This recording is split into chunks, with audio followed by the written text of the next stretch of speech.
Good evening everybody and welcome to Bembridge Airport in the Isle of Wight on Sunday the 10th of May 2020. Today we're going to be taking an anti-clockwise lap of the island in the Cessna 172 and show you some of its history and stories. Bembridge here was opened in 1920 on land owned by the Bembridge Farm and was a licensed airfield by the next year. Scheduled airline services began and terminal facilities were built by 1934. However, when World War II started, Bembridge was closed and the London area was obstructed by ditches to prevent the use of the airfield in the event of invasion. Unfortunately, airline services did not resume after the airfield reopened in 1946. In the 1960s, Britten Norman started manufacturing the Islander and Trilander aircraft here at the factory on the north side of the field. Islanders are still very much in production today with over 1,200 models built. And a Britten Norman subsidiary company called Aero Composites Limited started assembly of their Cirrus SR-20 and SR-22 aircraft here in 2005. At the end of 2010, control of the airfield, which had been in the hands of Britten Norman, reverted to Bembridge Airport Limited. The Vectis Gliding Club flew gliding operations here from 1996 until 2016, and after that came to an end, the club still manages the airport day to day.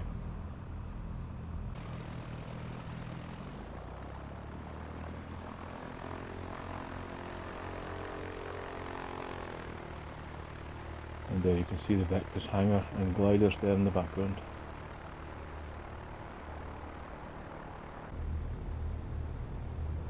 So we're taking runway 30 for departure due to the fresh westerly wind here today. And I did consider taking the Islander for this flight because of its relation to Bembridge, but we decided we'd have better visibility from the Cessna 172. But for sure you can expect more Islander flights coming to this channel in the very near future. We have the quarter mile chart for England South ready as a guide, but there will be minimal navigation on this leg as we're just following the coastline almost the entire way around the island. So in this episode it'll be much more of a sightseeing tour than a navigational exercise.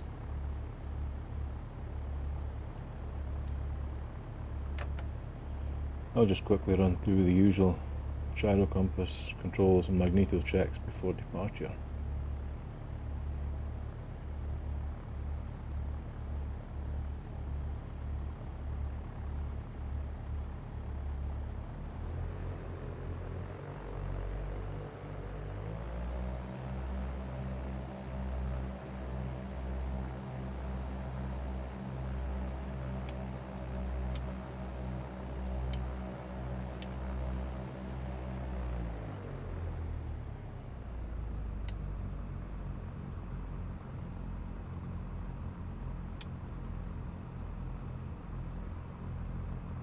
And then we'll find out just how much crosswind component we have here, also known as the poor pilot I can be. As you can see, I'm well off the centre line already.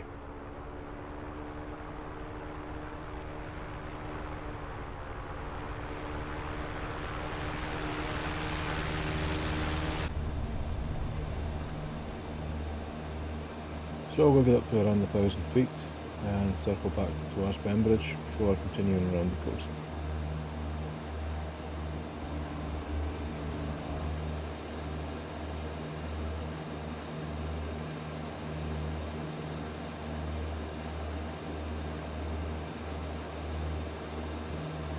And up ahead you can see our destination Sandown in the middle distance there.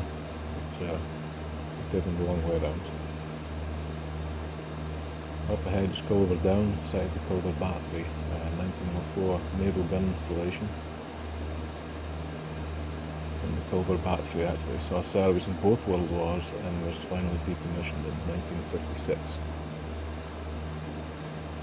Bembridge itself now lies ahead, site of an important lifeboat station. In August of 1941, the lifeboat Jessie Lum was launched following reports of an aircraft down 10 miles to the south. The aircraft itself was unfortunately never found, but they did happen across the RAF launch HSL-116, which had come under attack by German aircraft. And she was lying adrift with a fouled propeller, one dead and one wounded crewman. Finally, after 14 hours at sea, Jessie Lum towed the launch ashore and got the remaining crew to hospital in Portsmouth. St Helens is below now, the 1795 birthplace of Sophie Towers. She was the daughter of an alcoholic fisherman and smuggler on the island, who eventually became a servant in a high-class Piccadilly brothel. She became the mistress of the exiled Duke de Bourbon, later Prince of Condé. And in order to legitimise her at court, he had married to a major in the Royal Guard under the pretense that she was his daughter. But when the major discovered the relationship, she was banished as not more than a commoner street wench, yet tragically bereft of any skills of the trade. But he still managed to sign 10 million francs to her in his will, and was later found hanging and lifeless, and Sophie was found innocent. So we're up on the northeast coast now, with the resort town of Ryde up next. It's the site of the ferry and hovercraft service to the mainland. Also in 1782, numerous bodies of men, women and children from HMS Royal George, which sank suddenly at Spithead, were washed ashore here at Ryde. Many of these unfortunate people were buried on land that is now occupied by the Esplanade.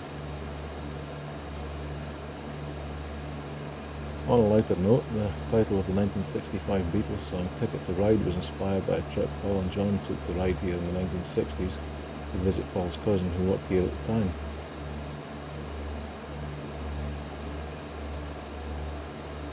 And Paul McCartney also mentions the Isle of Wight in the song When I'm 64. The memorial plaque to Anthony Minghella, writer and director of films such as The English Patient and The Talented Mr. Ripley, was unveiled here in 2016 by Jude Law at Western Gardens in Ryde. His family were well known here, having run a cafe and sold Italian-style ice cream in the area for many years.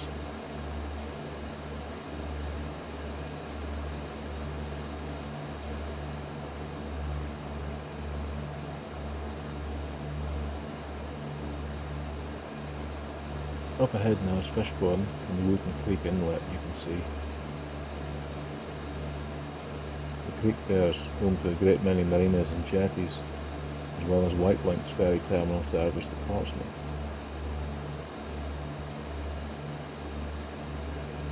This was actually where my family and I arrived and departed from when we visited the Isle quite a few years ago now.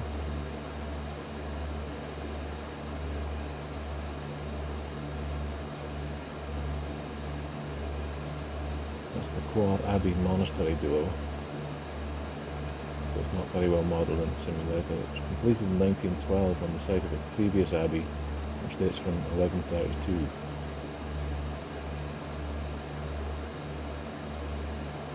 And of course the village of Luton Bridge is further upriver there.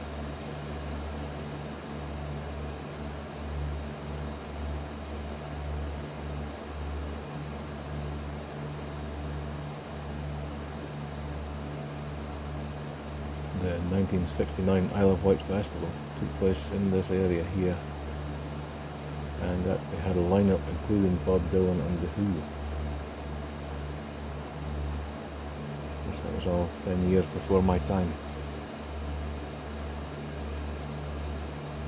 Up ahead is Cowes, but before we get there we'll descend to take a closer look at one of the island's most notable landmarks. Osborne House was completed in 1851 for Queen Victoria and Prince Albert as a summer home and rural retreat. The grounds around the house also included a Swiss cottage for the royal children. And it's said that the cottage was dismantled and brought piece by piece from Switzerland to Osborne, where it was reassembled and used for the children's education. And below the gardens on Osborne Bay was a private beach, where the Queen kept her own private bathing machine, which is basically a changing room on wheels to preserve one's dignity.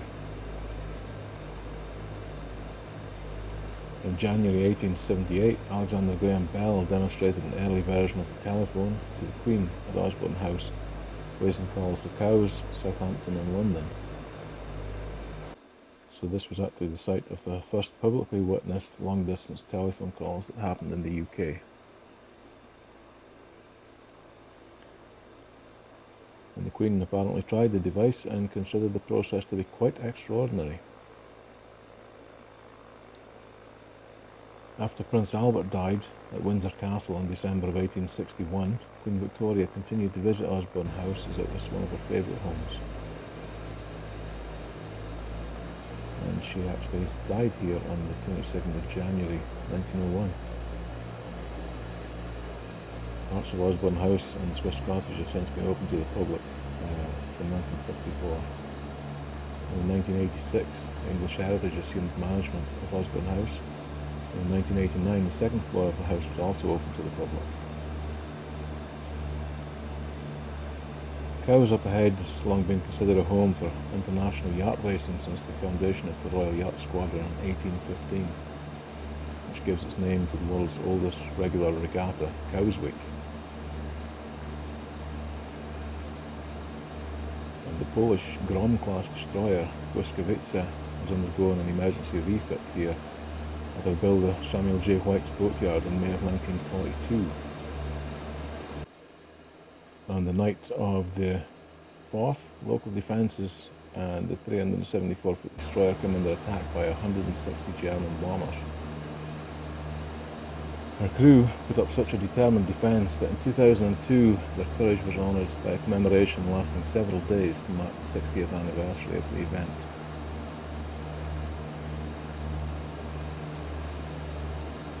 And the destroyer Błyskawica is preserved as a museum ship in Gdynia. It's the oldest preserved destroyer in the world.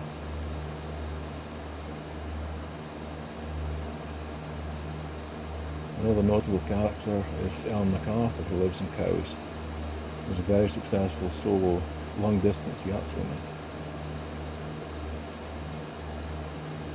On the 7th of February 2005, she broke the world record for the fastest solo circumnavigation of the globe. Her record-breaking time was 71 days, 14 hours, 18 minutes, 33 seconds, covering 27,354 nautical miles. And being entirely alone on the trip, it's said that at no point did she sleep for more than 20 minutes at a time. And this remarkable feat of endurance and determination gained her international renown, especially in the yachting community.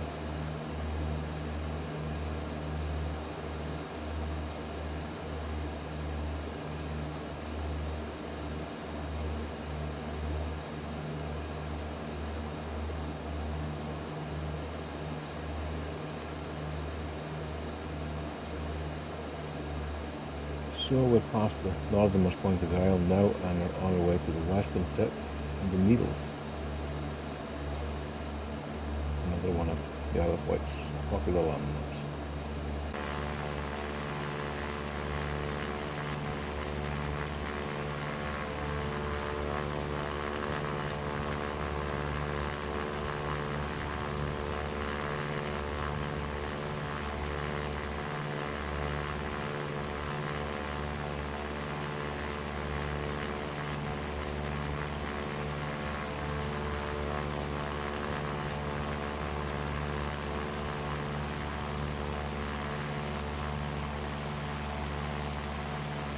The bay appearing ahead surrounds the hamlet of Newton. And Newton itself was starting to develop into a thriving commercial harbour until the Great Plague struck in the late 1340s. There are stories from Newton of a Pied Piper hired for £50, saved Newton from an excess of rats, similar to the story of the Pied Piper of Hamelin in Germany. He is said to have played his pipe and led the rats into the Solent where they drowned. But apparently the townspeople refused to pay the agreed price and gave the piper £20 instead. So he then led their children away in the same manner. Apparently the town lost an entire generation, so had no young people left to defend it from the French attack in 1377. Much of the town was destroyed, and much it never truly recovered. So we're looking at a point now where there's just 1.3 kilometres between the Isle of Wight and the UK mainland. And given the strategic and commercial importance of Southampton and Portsmouth nearby, this area is an obvious choice for a fortified defence of the Solent waterway. So in a few moments we'll detour slightly over towards the mainland and have a look at another nearby monument in Hurst Castle.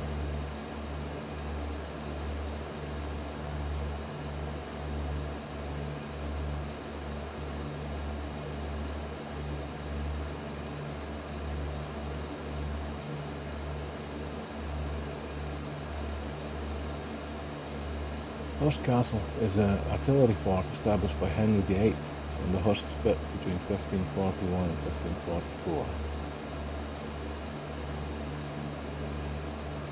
Fort Albert stands on the island side of the water since 1856 as a defence against invasion by Napoleon III. Fort Albert is in private ownership. Harbour developments these days and has since been converted into private flats. Unfortunately, there's no public access, not even to the cliff tops which overlook it.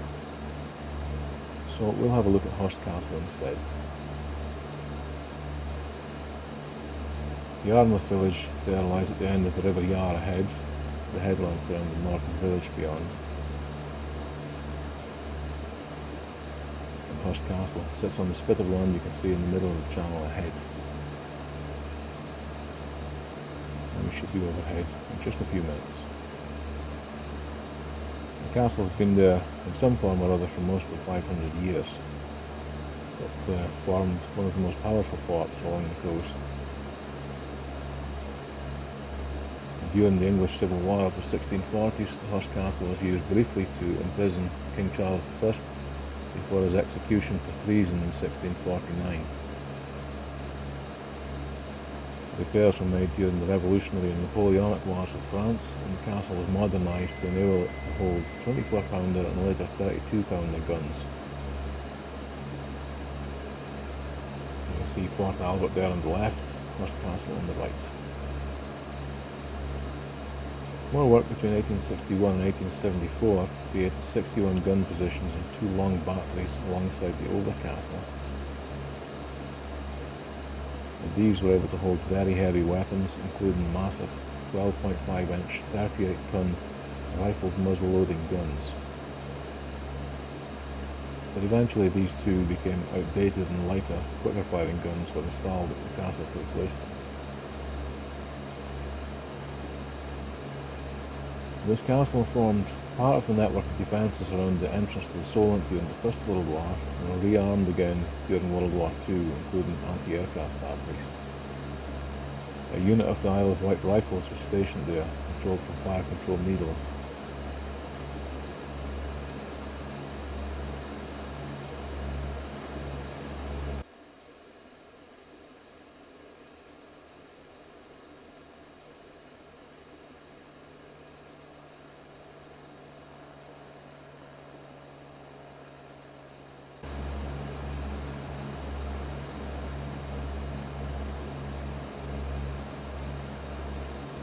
The military finally decommissioned the fort in 1956. It's now run as a tourist attraction.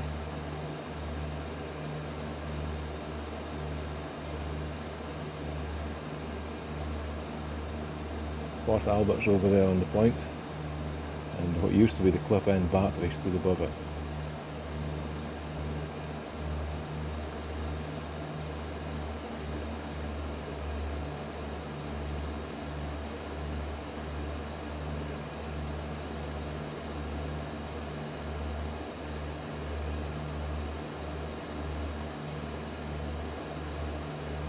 So the headland to the right at High Down was used for the testing of rockets for the British ICBM program, Intercontinental Ballistic Missiles.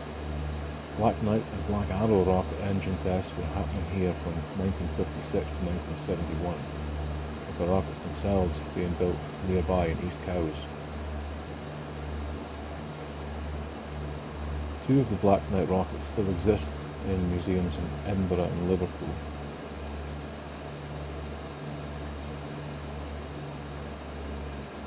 As you can see, the needles themselves are coming up ahead just off the point. These are a row of 3 stacks of chalk that rise about 30 metres out of the sea. And a fourth column, which was much narrower, was the original needle called Lot's Wife. It collapsed in a storm apparently in 1764. Above the needles is the site of another long-standing artillery battery from the 1860s to 1954, which was also eventually decommissioned. The Needles Lighthouse you can see coming up was an active 19th century lighthouse built in 1859 from granite blocks, standing 33 metres high.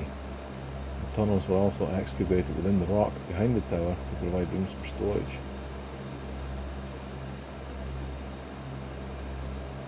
The lighthouse used to be staffed by a 3-man crew operating 24-hour watch, serving 1 month on, 1 month off. And they lived in very basic conditions in the 3 levels below the light. The helipad you can see on top was actually only added to the top of the lighthouse in 1987. Before that, presumably they arrived by boat.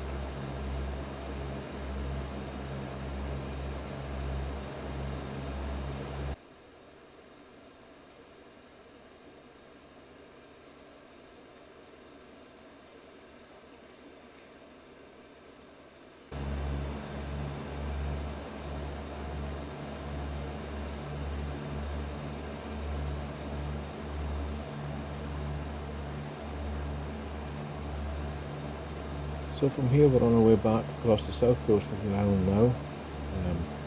We'll pick up the military road from Freshwater Bay up ahead. Now, there are many ghost stories relating to the Isle of Wight, but possibly the most famous of which is the mystery that still surrounds the old manor house at Knighton Gorges. Now, at one time, Knighton Gorges was one of the grandest manor houses on the island, and it's said that it suffered a whole run of tragedies before being destroyed and burned as an act of spite by its owner in 1821. There are still many stories surrounding it, including long since removed gargoyles reappearing on the gateposts, and the ghost of a local MP who committed suicide in 1721 after taking to gambling heavily following the death of his wife, who was said to ride a ghostly horse on the anniversary of his death. But by far the biggest draw is this manor at Knighton Gorges, which is said to reappear on its site every New Year's Eve at midnight.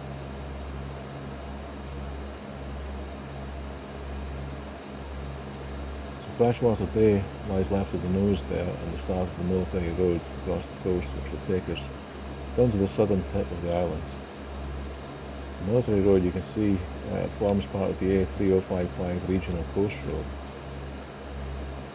Like many parts of the southern coast of the island, it suffered from coastal erosion and has been relocated and repaired several times. The original military road was constructed as part of the defence network in about 1860 and remained as a private gated road for about 70 years. In 1930 or thereabouts, the landowner, Sir Charles Seeley, donated what was then a narrow track to the Isle of Wight Council for public use. Back in 2002, a Top Gear episode showed Aston Martin being driven around Cowes along the military road and seawall at Freshwater Bay. So it's a straight run from here down to the southern tip by Neaton and Blackgang, and after we round the point there up ahead, we'll be very close to our destination. So we've got a few minutes in hand before we get there, so we can discuss one of the island's other notable residents, chap called Michael Murray, a woodcutter who lived at Sullins near Down End on the island. Now, his orphan grandson, James Dove, was in the care of Mr. Murray and his wife. Unfortunately, went missing shortly after they came into a small inheritance. Apparently, he was last seen going into the woods with his grandfather. And Mr. Murray absconded for several days after this boy went missing, and a warrant was issued for his arrest. He was finally apprehended towards the end of July 1736 and held in Winchester awaiting trial. 3 months later, the dismembered and decomposed remains of poor James Dove were found in the woods. And Mr. Murray pleaded not guilty, but presented a poor defence for himself. He was sentenced to death and hanged about an hour after his trial.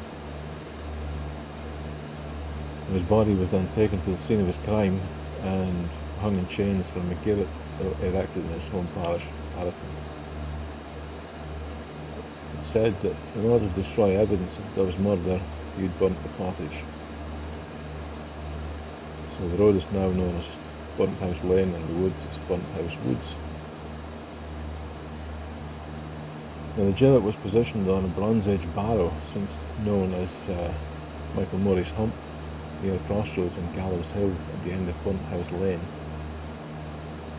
The gibbet post now forms a prominent roof beam over 22 feet in length, and the original tap room of the nearby Hare and Hounds Tavern, with the date 1737 carved on it.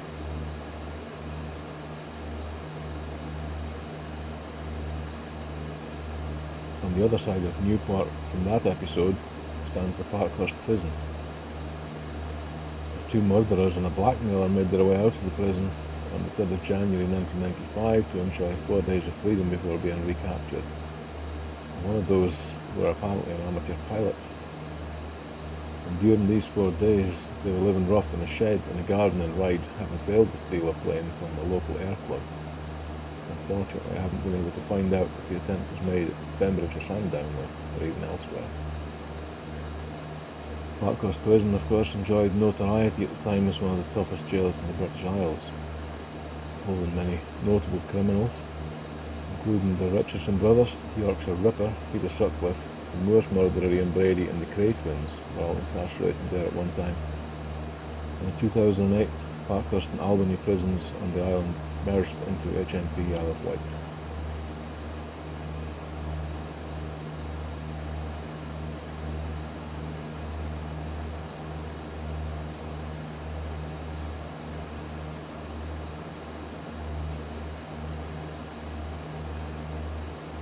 So up ahead now, just below the ridgeline near the point, is the UK's oldest amusement park. Blackgang Chine has been open since the 1840s and is home to various themed lands with rides, roller coasters and many other attractions. But due to the unstable land on which the park is situated, landslides occur frequently, meaning that the attractions have been moved further inland to safer ground on several occasions. The park itself is frequently associated with ghosts, particularly related to smugglers, with several tales of sightings around the park. In 2008, a video was recorded showing what appeared to be the apparition of a girl in a blue dress.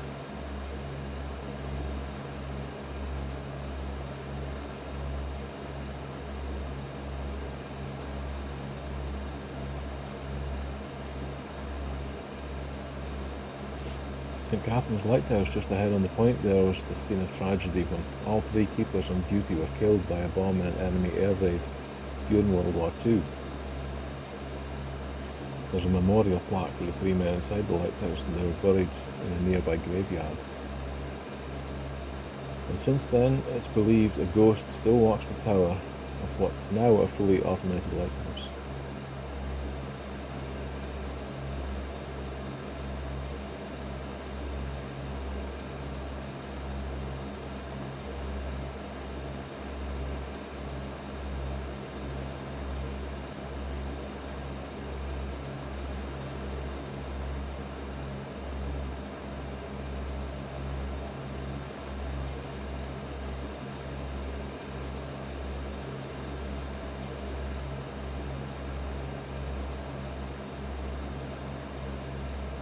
So the coastal resort town of Ventnor lies ahead, and what will be the last corner before our destination comes into view.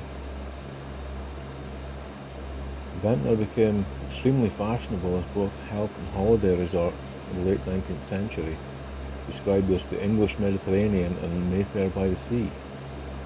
It became a receiving centre for wounded soldiers in the First World War, presumably because of our proximity to France. And the Chainholme radar station here at RAF Ventnor was attacked several times during 1940.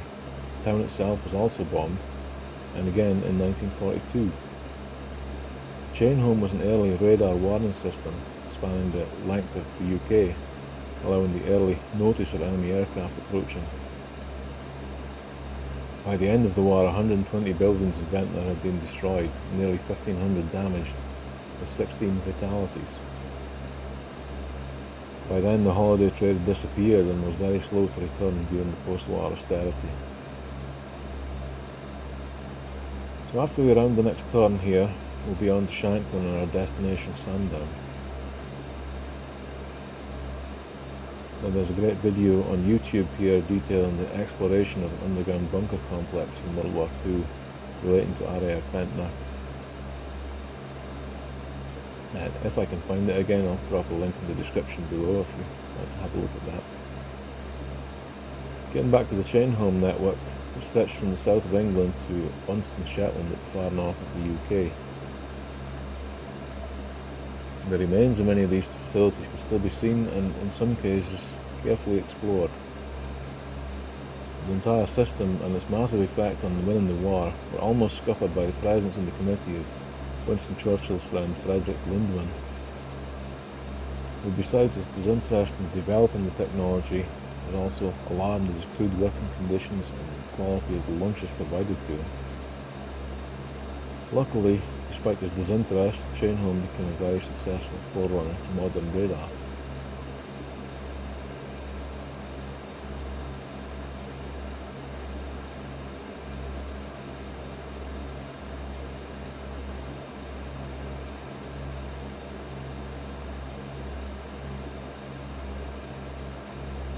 So Shanklin and Sandown are come into view.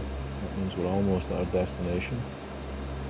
And according to the 1890 version of the Three Little Pigs story, on which all later versions are based, the three little pigs and the big bad wolf all lived near Shanklin here. And on the 12th of August 1944, the first of several lines of pipeline under the ocean, the Pluto system, was run between Shanklin here and Cherbourg in France. Pluto was intended to provide fuel and support to Operation Overlord and the D-Day Normandy landings.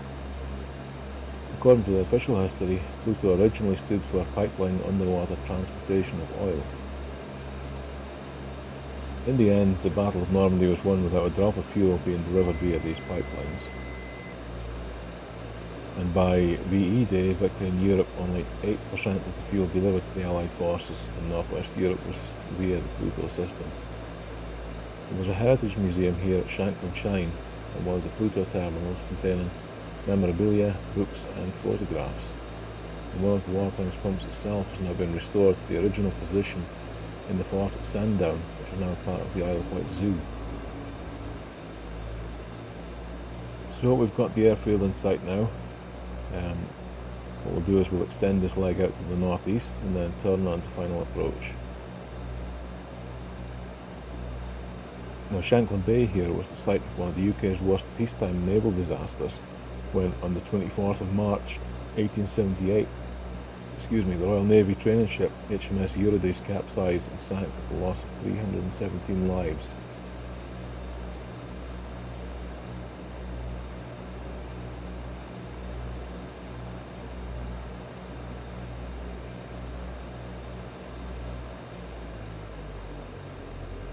So we're starting our descent now into Sandown Airport.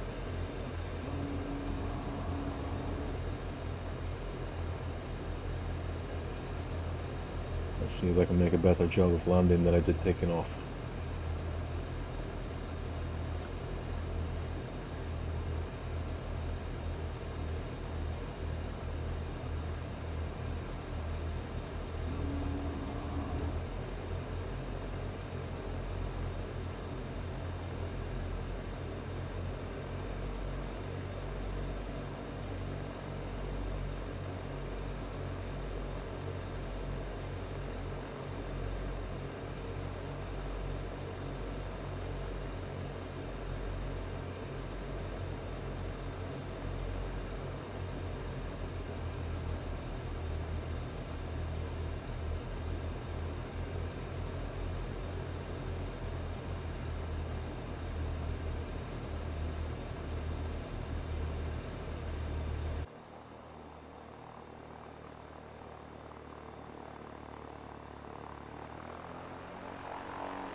So here in 2006 there was a major fire in a hangar involving highly flammable materials.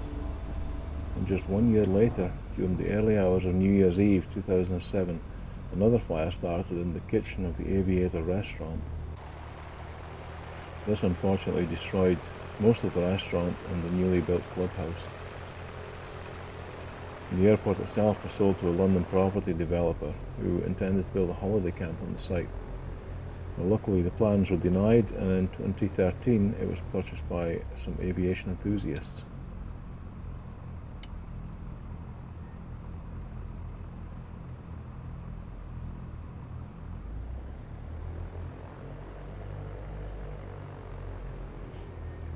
And as you can see, you can learn to fly here, which of course makes this an appropriate place for me to park. So thank you for taking the time to watch this video. I hope you enjoyed this tour of the Isle of Wight. Please give us a like and subscribe, check out some of our previous videos, and we'll be touring new areas, mostly in the UK, every week.